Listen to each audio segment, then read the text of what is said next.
Samajwadi party के मुखिया और यूपी के पूर्व सीएम अखिलेश यादव लगातार केंद्र और राज्य की बीजेपी सरकार पर हमलावर हैं। इसी सिलसिले में अब एक बार फिर अखिलेश ने बीजेपी पर चौतरफा हमला बोला है।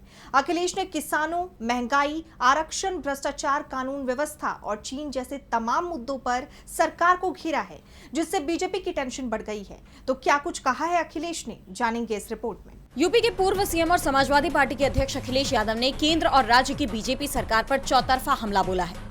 उन्होंने किसानों, महंगाई, आरक्षण, भ्रष्टाचार, कानून व्यवस्था और चीन जैसे तमाम मुद्दों पर सरकार को घेरा। आने वाले विधानसभा चुनावों और उससे पहले होने वाले पंचायत चुनावों को देखते हुए अखिलेश के ये लगातार हमले बीजेपी की टेंशन बढ़ा रहे हैं। सपा प्रमुख ने अपने हमले की शुरुआत नोएडा से की, जहां उन्होंने कहा कि बीजेपी सरकार दबाव बनाकर किसानों की जमीन ले रही है। उन्होंने वादा किया कि सपा सरकार बनने पर किसानों को सर्किल रेट से ज्यादा मुआवजा मिलेगा।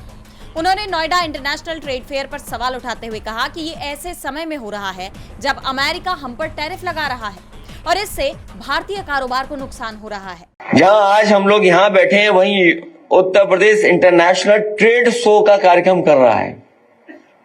ये तब कर रहे हैं जब ये भूल चुके हैं कि अमेरिका ने अभी अभी टैरिफ लगाया है।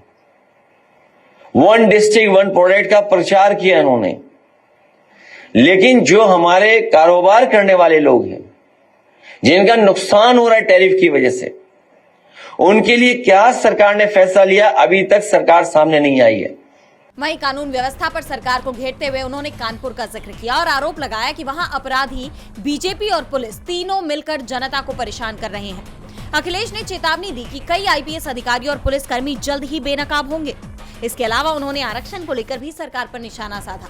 अखिलेश ने कहा कि जाति हमारा पहला इमोशनल कनेक्ट है। बाबा साहेब ने जो आरक्षण दिया है, संविधान में वो जाति के हिसाब से दिया है।